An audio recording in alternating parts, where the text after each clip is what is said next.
अस्सलाम वालेकुम।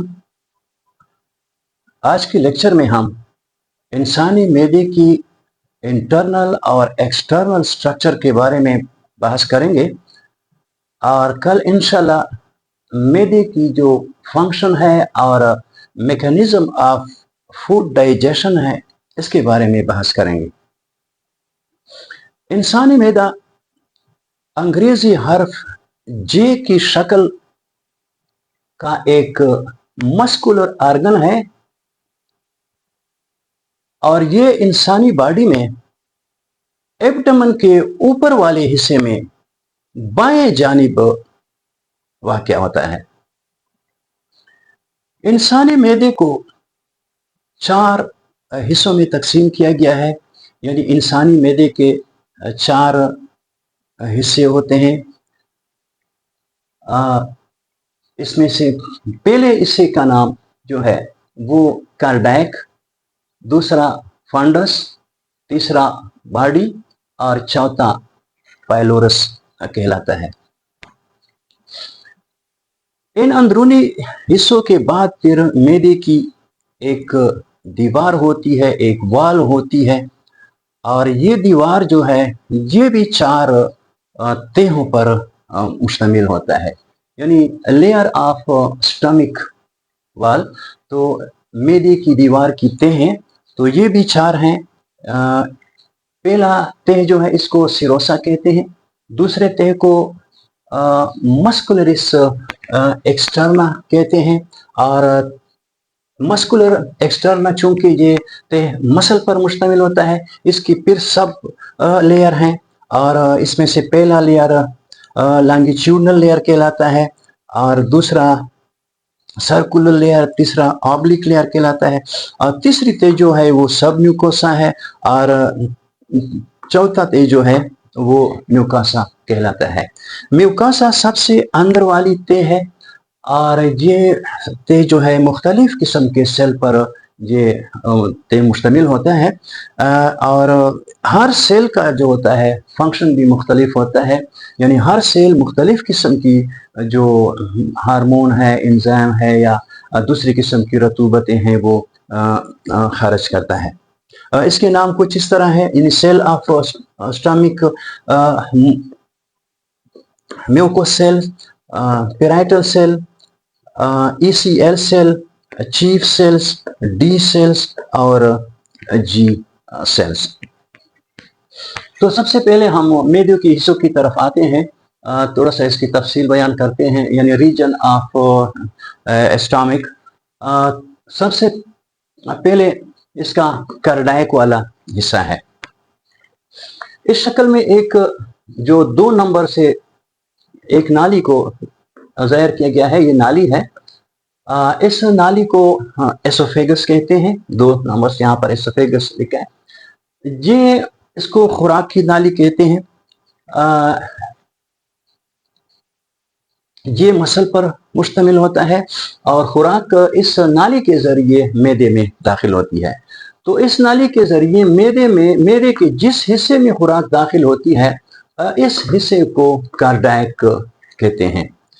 और ये एसोफेगस और कार्डियक जो होते हैं इसके दरमियान में एक मसल पर मुश्तमिल एक रिंग नुमा वाल होता है और इस रिंग नुमा वाल को कार्डियक स्फिंक्टर कहते हैं। चूंकि ये वाल जो होता है ऊपर की तरफ एसोफेगस, लोअर एसोफेगस के जरिए मिला होता है और नीचे की तरफ ये कार्डियक से मिला हुआ है, जुड़ा हुआ है, तो इसको कार्डियक स्फिंक्टर भी कहते हैं और इसको लोअर एसोफेगस स्फिंक्टर भी कहते हैं। 3 नंबर से इसको ज़ाहिर किया गया है, कार्डियक स्फिंक्टर। 1 नंबर ये हिस्सा जो है ये तो कार्डियक हो गया, फिर ये ऊपर वाला ये दोनों एसोफेगस है और तीसरा कार्डियक स्फिंक्टर है। कार्डियक, इसको कार्डियक क्यों कहते हैं? क्योंकि ये हिस्सा दिल की तरफ होता है, इसलिए इसको कार्डियक का नाम दिया गया है। कार्डियक के बाद ये मैदे का जो मेहराब नुमा हिस्सा होता है, तो ये मेहराब नुमा हिस्सा ये फंडस कहलाता है। इसको 4 नंबर से ज़ाहिर किया गया है, 4 नंबर है फंडस, तो इसको फंडस कहते हैं। और इसका फंक्शन खुराक को जमा करना होता है, ज़ख़ीरा करना होता है, और इसके अलावा जो मैदे के अंदर गैसेस बनते हैं वो भी इधर ही जमा होती रहती हैं। फंडस के बाद मैदे का तीसरा जो हिस्सा है बॉडी, वो बॉडी यहाँ से लेकर यहाँ तक जो हिस्सा है ये सबसे बड़ा हिस्सा होता है मैदे का, और इसको बॉडी कहते हैं। और यहाँ पर चर्निंग का या केमिकल रिएक्शन इसी हिस्से में होते हैं। इसके बाद चौथा और आखिरी हिस्सा है पाइलोरस। ये जरा तंग सा हिस्सा होता है, यहाँ से मैदा तंग होना क्या हो जाता है, शुरू हो जाता है, और यहाँ पर एक वाल है। फिर इस वाल के जरिए फिर ये छोटी आंत के जरिए मिला होता है, और छोटी आंत का ये जो पहला हिस्सा होता है इसको ड्यूडिनम कहते हैं। 11 नंबर से इसको ज़ाहिर किया गया है ड्यूडिनम। तो ये छोटी आंत का ये वाला हिस्सा ड्यूडिनम कहलाता है। पाइलोरस जो होता है इसका अगला जो हिस्सा होता है, ये वाला हिस्सा जो हमने दिखाया है 7 नंबर से इसको ज़ाहिर किया गया है, इसको पाइलोरिक एंट्रम कहते हैं। और ये वाला हिस्सा, तंग वाला हिस्सा जो है, इसको पाइलोरिक 8 नंबर से ज़ाहिर किया, इसको पाइलोरिक कैनाल कहते हैं। ये पाइलोरिक क्या है, कैनाल है, 8 नंबर वाला पाइलोरिक कैनाल है। और ये पाइलोरिक कैनाल फिर आगे जो मैंने आपको बताया कि एक मस्कुलर रिंग वाल होता है, फिर इसके साथ ये जुड़ा होता है। इस वाल को या इस मस्कुलर रिंग वाल को पाइलोरिक स्फिंक्टर का नाम दिया गया है। इसको पाइलोरिक स्फिंक्टर कहते हैं। पाइलोरिक स्फिंक्टर भी इस वाल की तरह बंद होता है। वो वाल खुराक को वापस जाने नहीं देता, और ये भी मैदे से खुराक को बाहर निकलने नहीं देता जब तक खुराक कायम में तब्दील ना हो जाए। तो ये वक्त से खुराक को बाहर निकलने देता है। इसके अंदर एक और हिस्सा है जिसको पाइलोरिक ऑरिफिस कहते हैं। तो ये पाइलोरिक ऑरिफिस जो होता है ये कायम के इखराज को और इसके साथ साथ इस जो पाइलोरिक स्फिंक्टर होता है, वाल होता है, इसको भी रेगुलेट करता है। यानी ये दोनों को क्या करता है, रेगुलेट करता है। जब तक कायम तकमील तक न पहुंचे उस वक्त तक ये इस वाल को खोलने नहीं देता। ये पाइलोरिक जो ऑरिफिस होता है, खुराक तब बाहर ये वाल तब खुलता है जब पाइलोरिक ऑरिफिस इसको क्या करता है, सिग्नल देता है कि कायम बिल्कुल तैयार है, और तो फिर वो खुलता है, यानी इसको रेगुलेट करता है। तो ये मैदे के 4 हिस्से हो गए। अब इसके बाद मैदे के लेयर ऑफ स्टमक वाल, यानी मैदे की जो दीवार है, मैदे का जो पर्दा है बाहर अंदर वाले हिस्से के गिर्द, फिर एक पर्दा है, दीवार है, वाल है, और ये वाल जिसको ये मुख्तलिफ पर्दों पर क्या है फिर मुश्तमिल है, जिसको मैदे की दीवार की तहें कहते हैं, या अंग्रेजी में लेयर ऑफ स्टमक वाल कहते हैं। ये लेयर है, ये तहें जो है ये भी 4 हैं। पहला जो तह है, पर्दा है या लेयर है, इसको सिरोसा कहते हैं। ये सबसे बाहर वाला पर्दा है, इसको 12 नंबर से ज़ाहिर किया जाता है, सिरोसा, और इसका काम मैदे के अंदरूनी अज़ा की हिफाजत करना है। इसके बाद दूसरा मसल पर मुश्तमिल एक तह है जिसको मस्कुलरिस एक्सटर्ना कहते हैं।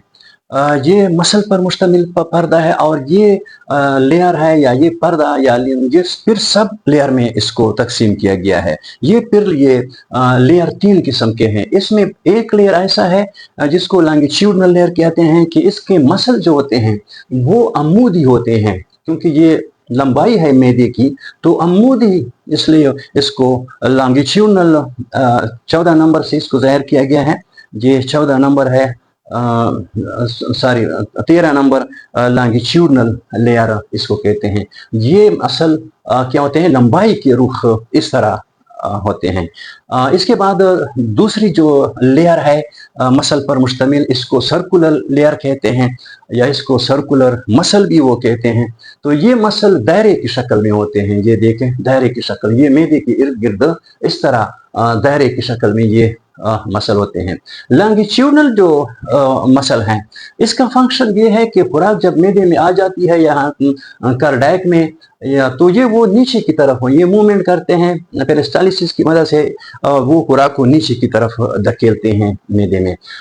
और ये सर्कुलर जो तय है ये खुराक को पीसते हैं, ये मैदे को दबाते हैं, मूवमेंट इस तरह कंट्रैक्ट करते हैं और रिलैक्स करते हैं, जिससे खुराक को मैदे के अंदर पीसा जाता है, यानी बड़े बड़े टुकड़ों से छोटे छोटे टुकड़ों में तब्दील किया जाता है। अंदर केमिकल रिएक्शन भी वो भी जारी होता है, लेकिन साथ साथ ये चर्निंग का अमल जिसको कहते हैं, ये मसल का सुखड़ना और पेलना, ये चर्निंग का अमल कहलाता है, वो भी जारी रहता है, तो वो इसको पीसते हैं। तीसरी तेज जो है जिसको ऑब्लिक लेयर कहते हैं, ऑब्लिक लेयर, और इसको 16 नंबर से जाहिर किया गया है, 15 नंबर से जाहिर किया गया है, ये 15 नंबर है। इसको ऑब्लिक लेयर कहते हैं। ये मसल जो होते हैं ये तिरछे होते हैं, ये लेयर तिरछे मसल पर मुश्तमिल होता है, और इसका काम खुराक को मिक्स करना होता है।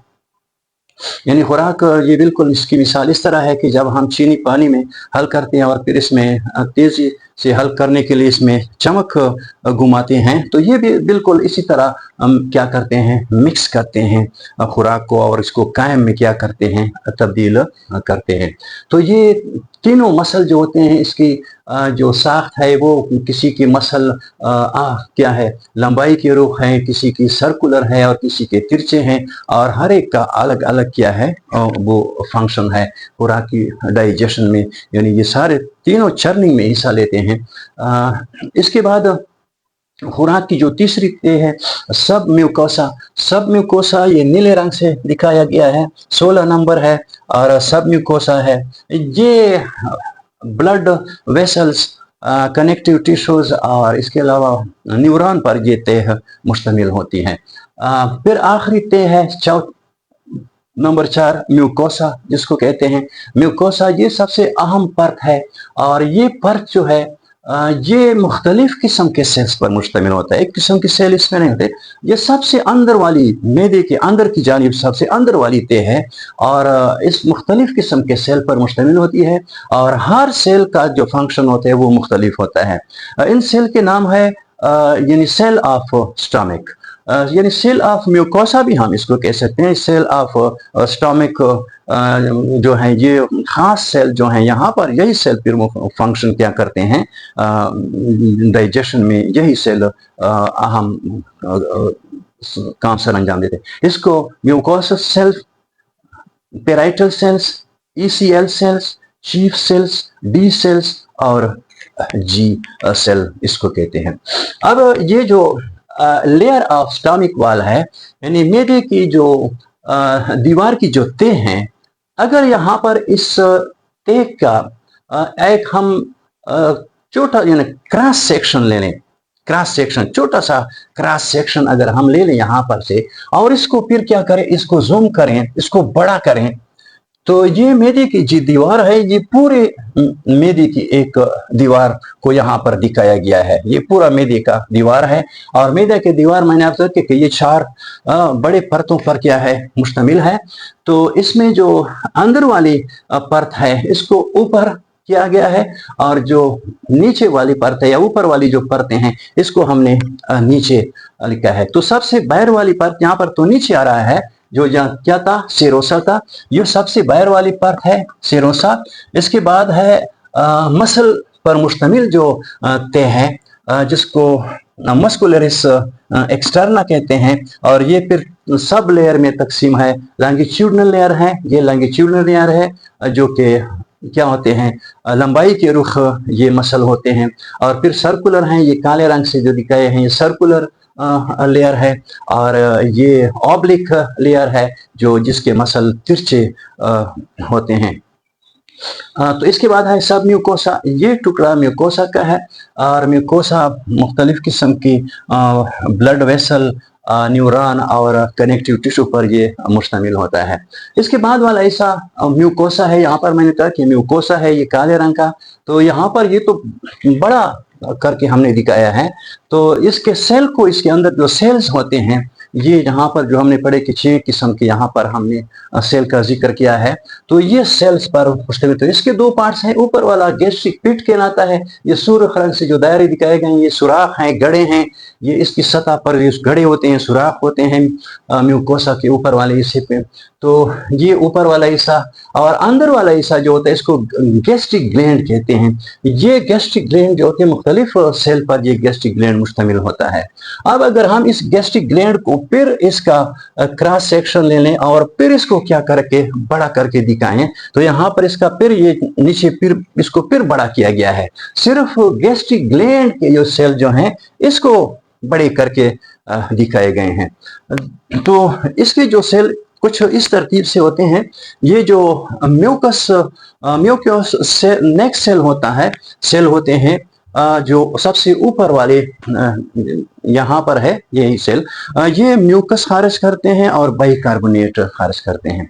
इसका जो अहम फंक्शन है वो मैदे को तेजाब के असर से बचाना होता है।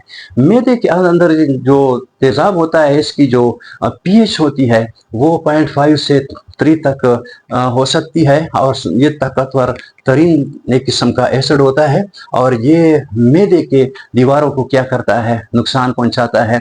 अगर हम मिसाल के तौर पर अगर एक ब्लेड मैदे के अंदर चला जाए तो ये तेजाब इतनी ताकतवर है कि इसको मिनटों में वो क्या करता है, हल कर लेता है। तो ये म्यूकस जो बाइकार्बोनेट पर मुश्तमिल है ये बेस है असल में। तो ये इसकी मदद से वो HCl की एसिडिटी को क्या करते हैं, ख़त्म करते हैं, यानी एसिड और बेस आपस में इसका न्यूट्रलाइजेशन का अमल होता है। ये इसको एक दूसरे को न्यूट्रलाइज करते रहते हैं, यानी HCl को न्यूट्रलाइज और में इस HCl की असर को यहाँ पर ख़त्म किया जाता है। इसके बाद सुर्ख रंग से ये पेराइटल सेल हैं।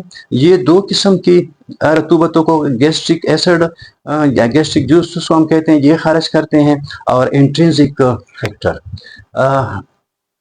इंट्रिंसिक फैक्टर जो है ये ऐसे प्रोटीन है जो विटामिन B12 के साथ मिलकर छोटी आंत में जाते हैं, और फिर छोटी आंत में इस विटामिन B12 को वहाँ पर हल करने में मदद देते हैं। इस इंट्रिंसिक फैक्टर या जिसको ग्लाइकोप्रोटीन कहते हैं, ये ग्लाइकोप्रोटीन के बगैर विटामिन B12 छोटी आंत में खून में ये जज़ब नहीं हो सकते। इसके बाद है एंट्रोक्रोमोफिन लाइक सेल। ये चूंकि एंट्रोक्रोमोफिन सेल ये छोटी आंत की सेल हैं, चूंकि ये जैसे ये सेल हैं इसलिए इसको ECL एंट्रोक्रोमोफिन लाइक सेल कहते हैं। ये सेल एस्टामिन नामी एक मादे को खारिज करते हैं, और ये फिर पेराइटल सेल की तरफ जाते हैं और इसको फिर वो स्टिमुलेट करते हैं। इसके बाद है चीफ सेल्स। चीफ सेल का जो फंक्शन है, ये सेल नीचे की तरफ ये 2 किस्म की मादों को, एक पेप्सिनोजीन खारिज करता है और एक गैस्ट्रिक लाइपेज खारिज करता है। ये पेप्सिनोजीन जो होता है ये अमल नहीं करता, ये उस वक्त अमल नहीं करता जब तक ये पेप्सिन में तब्दील ना हो जाए। जब यहाँ पर एसिड रिलीज हो जाता है, एसिड बन, तो यही एसिड चीफ सेल में आते हैं और इस पेप्सिनोजीन को पेप्सिन में तब्दील करते हैं, और यही पेप्सिन फिर प्रोटीन को क्या करते हैं, तोड़ते हैं, इसको छोटे छोटे पेप्टाइड में तब्दील करते हैं। और गैस्ट्रिक लाइपेज जो होता है ये फैट के बड़े बड़े मॉलिक्यूल को छोटे मॉलिक्यूल में, लेकिन बहुत कम हिस्सा वो यहाँ पर छोटे मॉलिक्यूल में तब्दील करते हैं। इसके बाद डी सेल है, लेकिन डी सेल से पहले ये जहाँ दिखाए गए हैं डी सेल से पहले जी सेल हैं। जी सेल या इसको एंडोक्राइन सेल भी कहते हैं, या इसको हार्मोन रिलीजिंग सेल भी कहते हैं। एक खास किस्म की हार्मोन्स को खारिज करते हैं जिसको गेस्ट्रीन कहते हैं, और ये हार्मोन जो होता है ये एसिड को स्टिमुलेट करता है। यानी ये पेराइटल सेल में सबसे पहले ये ECL सेल में आते हैं, स्टामिन को स्टिमुलेट करते हैं, स्टिमुलिन फिर पेराइटल सेल में आते हैं, और फिर ये जो एसिड होता है इसको स्टिमुलेट करते हैं, इस सेल को स्टिमुलेट करके एसिड पैदा करते हैं। تو یہ ان سیل کا کیا ہے مختلف مختصراً اس کی جو فنکشن ہے ہر ایک کی، اس کی تفصیل انشاءاللہ جو دوسرا لیکچر ہے، اس لیکچر میں پھر اس کی جو مکمل اس کا وہ کس طرح فنکشن سر انجام دیتے ہیں، اس کا میکانزم آف فوڈ ڈائجیشن کس طرح ہے، تو اس میں پھر وہاں پر اس کو ہم تفصیل کے ساتھ اس کی وضاحت کریں گے. تو آج کے لیے یہی کافی ہے. خدا حافظ.